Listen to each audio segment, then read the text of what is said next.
tractor that can haul it. But now I'm looking at this end of the power spectrum, and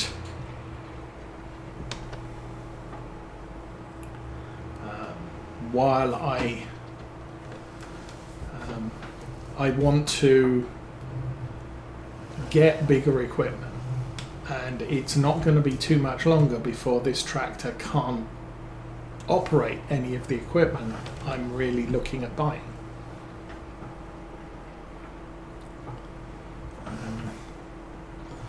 Put that up a little bit.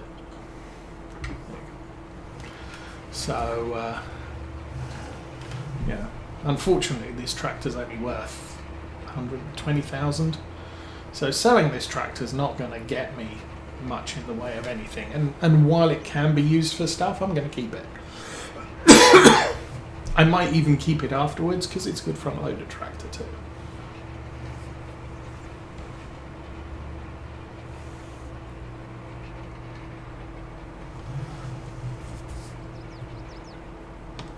I don't know what's going on at the end of this field.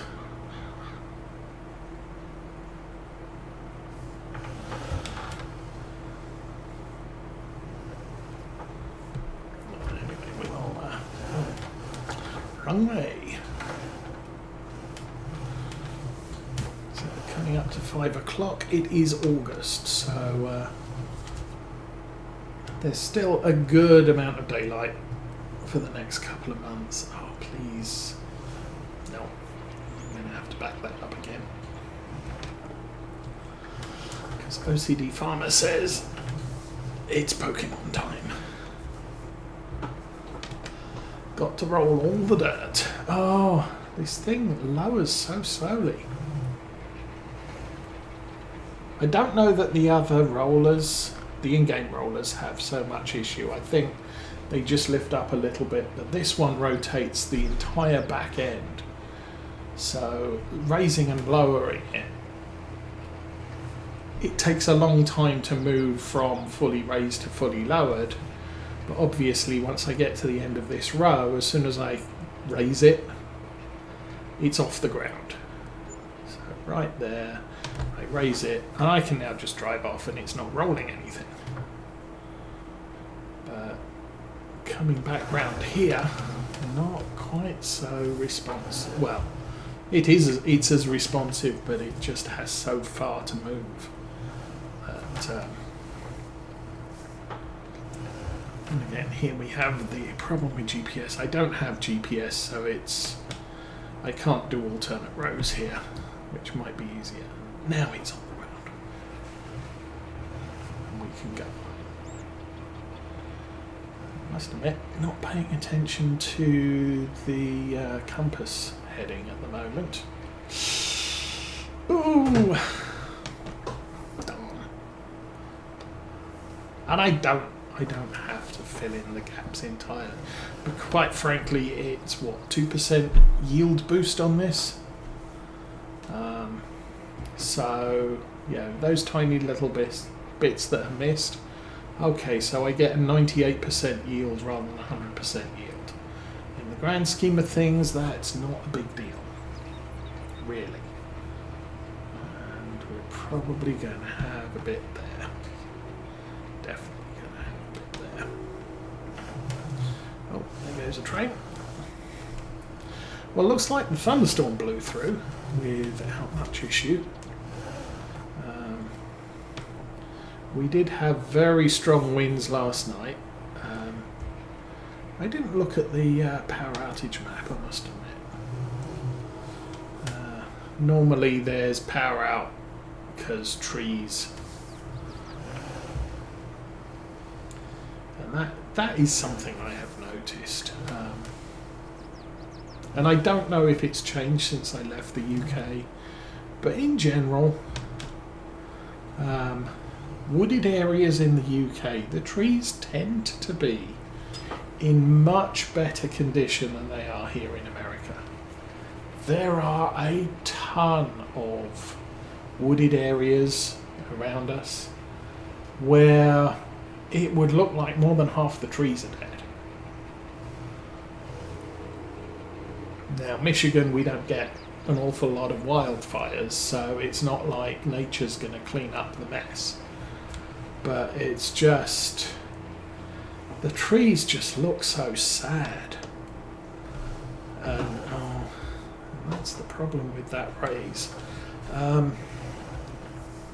Whereas I really didn't see that much of it in England.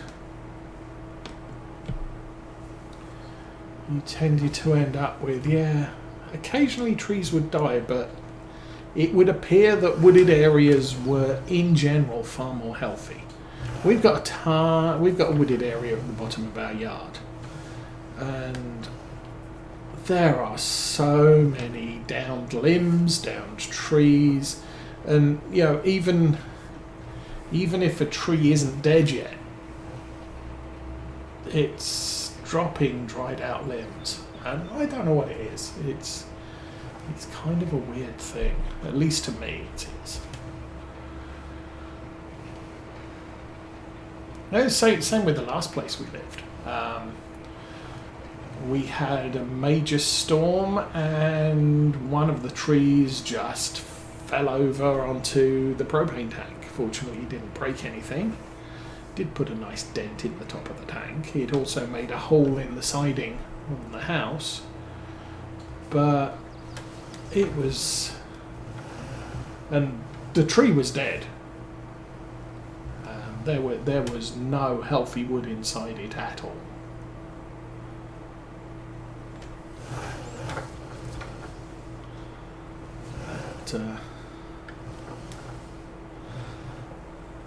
But yeah, consequently, because of the general health of the trees, when there is a major storm, we do end up with a significant number of down power lines because of it. And it's one of the reasons why, at least in our housing area,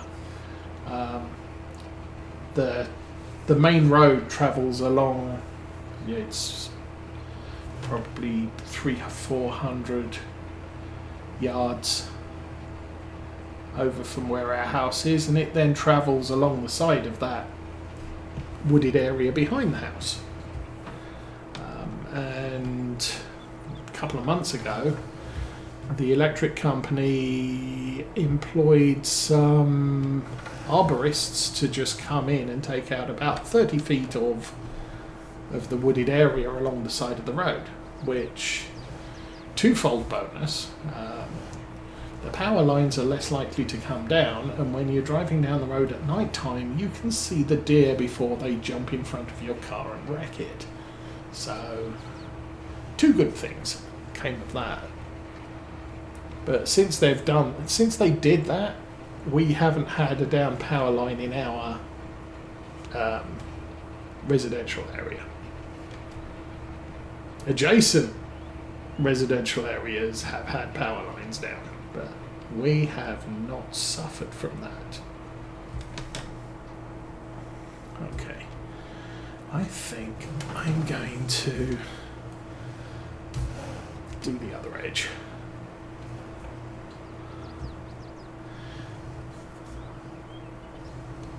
Of course, what I could do is an extra headland at this end, so that the roller has a little bit more room to turn. Oh, stop. It's not on the ground yet. Alrighty. Let's go. So as I said, I guess once this job is done, I'll do another quick check on store sales, see if anything else has come up. But I think this is the last job of the day. We can't do contracts on August 2. There's not enough time to do another contract on this game day. We sold all of our perishables for the month of August. So we might just... I'm going to put that down and drive forward a little bit more, because that middle roller is a little bit further back, is potentially not where I need it to be.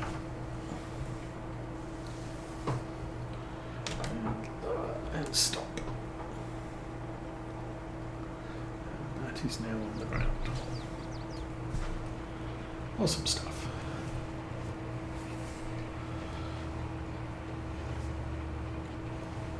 But yeah, the other thing with this roller was, I think, used. Oh, look.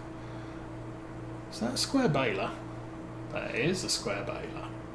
63. Well, it is what it is. But we look at rollers, and we have this one, and then we have those three.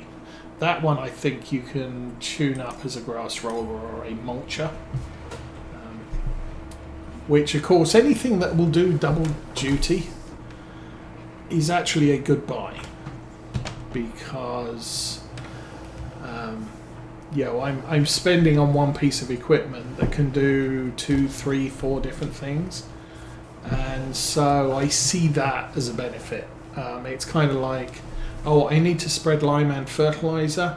Well, a solid fertilizer spreader that can also do lime is a good buy, because I can do 2 jobs with it. Same with a sprayer, I can do fertilizer and herbicide. Well, yeah, that's a good thing. But a roller can do one thing. So if you're spending 40,000 on a new roller that can only roll for 2% yield gain, it's kind of well, maybe I want to buy something else. And that mod roller you can fit with roller wheels. I think it does grass care rolling. Yes, we could have a look at it. And I think it also does mulching. So, I mean, this one here is 24 meters. This one here is 1,260 horsepower, 350. I could only haul that one behind the John Deere. This one will work on both of my bigger tractors. This one also works on both of the bigger tractors. But if we go in here, you've got field roller, mulching roller, and grass roller. So I can roll grass, I can roll, I can do this job. Oops. And I can also use it for mulching. So if I buy that roller, I can't use this tractor for mulching or rolling. And we can get rid of the batwing, because I wouldn't need it anymore, because we've already replaced it as a mower.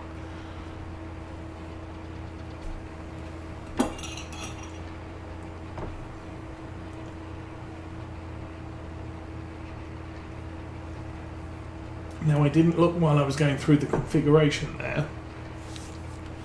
Is there a cost for putting the different rollers on it, or can I just take it into, do you buy the roller with a rolling set, mulching set, and a grass rolling set, and just swap them over in the workshop? Or is there a cost involved? I kind of prefer equipment that does. So I think our John Deere Batwing, there is a cost initially to buy the mulching blades and the cutting blades, but once you've paid that cost, you can freely go into the workshop and reconfigure it. So let's go back to that. Field roller 0, 2,000 for a grass roller, 2,000 for a mulching roller. So yes, the first time I reconfigure that for mulching or for grass rolling, I have to pay 2,000 to buy those rollers. But once we paid for them, we can just take the ones we take off, we put into storage in the workshop and just swap them over as and when we need to change tasks. The downside of that is you do have to pay attention to what the tractor or what the equipment's set up for. We did make a little bit of mistake at one point where I'd just done some mulching, and I think I picked up a mowing contract, drove out into the field, started mowing, and that's mowing, it's mulching the grass. Oh, you fool. So I had to drive all the way back to the farm, switch the mulching blades for mowing blades, and then drive all the way back and do the contract. So, pay attention. If you've got multi-use equipment that, not like a sprayer or a spreader where it's just what you've got inside it, but if you have to reconfigure something for different stuff, make sure you've got it configured right before you drive 10 minutes across the map to do a job that you're not configured for. I'm not sure those rocks are going to come up. We might have to come back with the rock shovel. At least I can see them now. I don't know why the rocks are there. I probably missed them. Oh, leave that down. We haven't got to where the middle roller needs to be to finish rolling that row. Yeah, I was probably using the shovel to clear the rocks on this field, and I just couldn't see basically with what was on the ground if I'd got them all.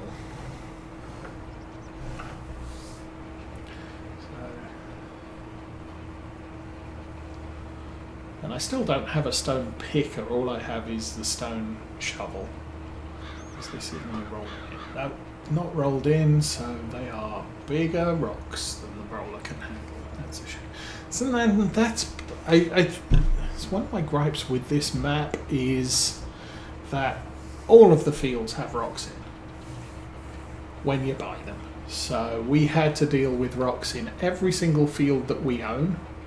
We also have potentially to contend with rocks in all of the contract fields. Now, I don't know if rocks in a contract field harms your equipment. It's a 10% penalty on wear and tear. But as I said, I don't actually know if that affects it. But if we buy a field with a crop in it, we're going to be harvesting it with rocks in. Unless I use the Easy Developer toolkit to remove the rocks.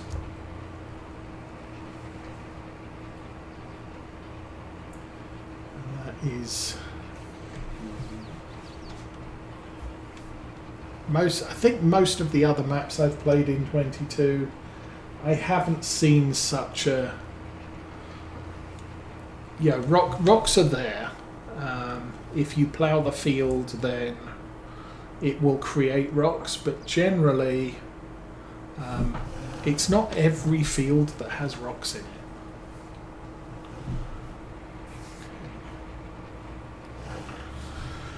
And off we go again. So yeah, I will come back with the shovel, we'll pick those up. We'll probably use the Easy Developer toolkit to make them disappear out of my shovel, because I'm not driving off to the rock crusher to get paid $10 for delivering a pile of rocks to them. And I know that there are a lot of people playing Farming Simulator who just turn the rocks off. They're just more hassle than they're worth. Oops, keep it down. There is a realism roleplay aspect where yes, rocks happen, but I've heard one actual farmer complain, you don't get rocks like this. Even Millennial Farmer, he'll go around, he'll rake up rocks every year, but he's not raking up an entire field covered end to end with rocks. It's bits here and bits there where a rock has surfaced. And the equipment to remove the rocks is expensive, and what you get paid for the rocks is expensive. Now, early on mods, you did get sort of rock crushers that created lime,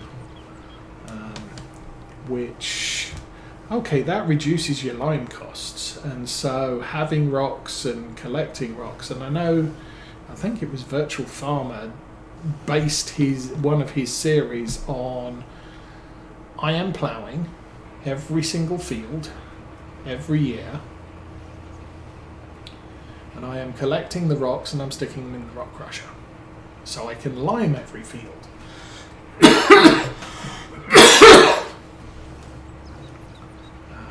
But for the most part, it's sort of, if rocks happen, it's just sort of, unless I am set up specifically to collect rocks and turn them into lime, it's just money-wise just not really worth considering.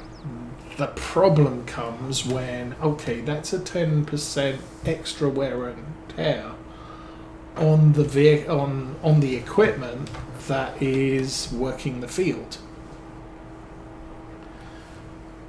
So I didn't look to see how badly this roller was at the beginning of this job, but that tiny little patch of rocks there is 10% for that tiny little square of the field that we're doing, and that tiny little square of field that we're doing is less than 1% of the field. So actually the wear and tear on the roller is negligible because of that rock.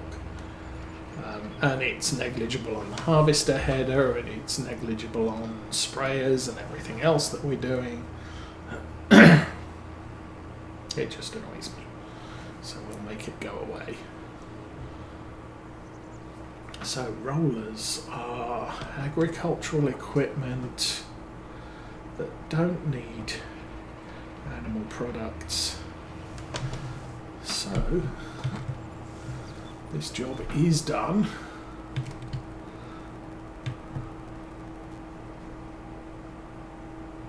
There we go. So we'll get that folded up and we'll put it away. So in general, I'm leaving the mowing equipment down at the cow farm because that's where our one and only grass field is. So it just makes sense to store it there. And most of the arable equipment is left up here, so seeders, sprayers, spreaders, all of those sorts of things, because I could move the John Deere batwing up here because it's technically now configured almost permanently as a mulcher.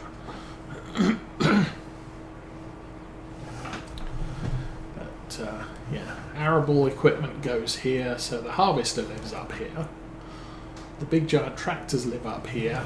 Everything to do with the cows lives down at the other farm.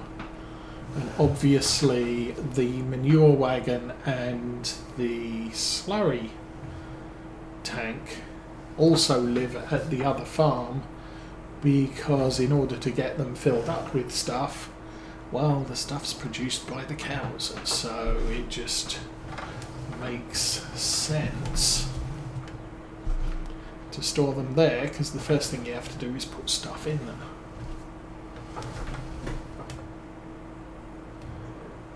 Come on, you can fit around that corner, and no, you can't. Well, okay then.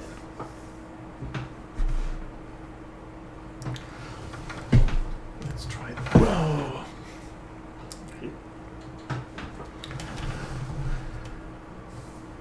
Let's try that again.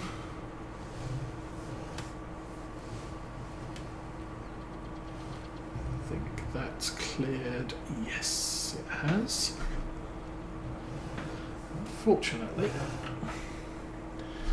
it's not going to swing back far enough the other way.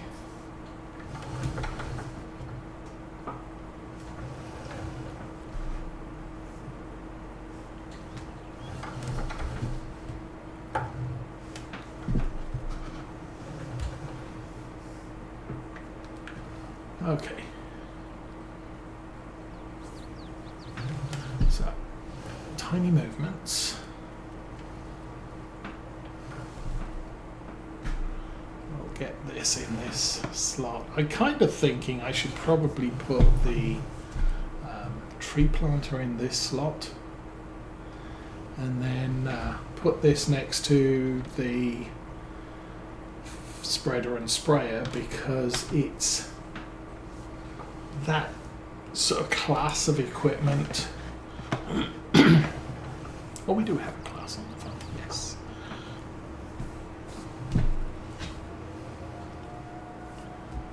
Okay, it is the first Saturday of the month. It is midday. It is time to test the tornado sirens. However, there is the potential of tornadoes today. So do we all go and hide in the basement because the tornado sirens are sounding and there might be a tornado? Or do we just say, well, it's the time and day for testing the sirens? Well, if I suddenly disappear, it's because I'm on my way to Oz.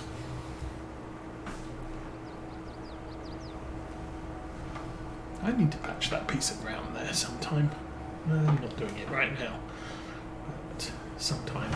Okay, let us put that on there. Boop. Drive forward and not the spike.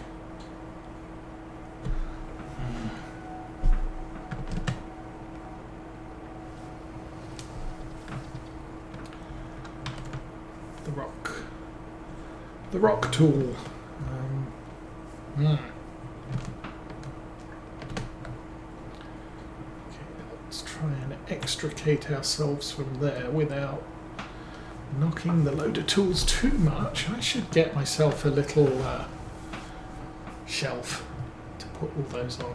Kind of like the ones at Old Stream Farm.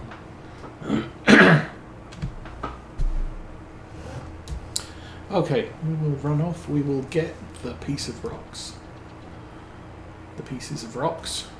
The rock pieces. Whatever they are. We'll get some.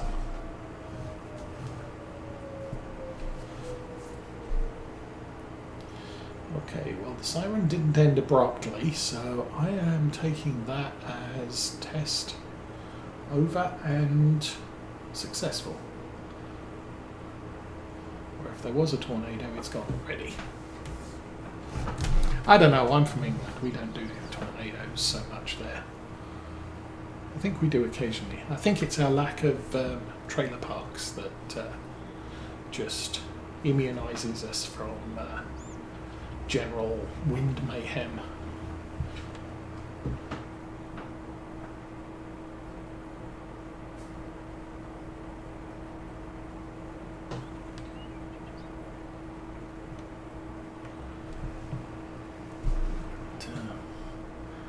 Yeah, we had high winds yesterday. We did not have tornadoes yesterday.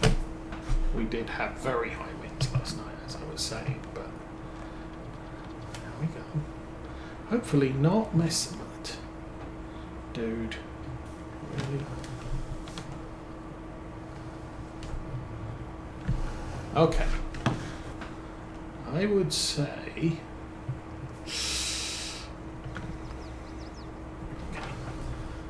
get ourselves on the ground steering.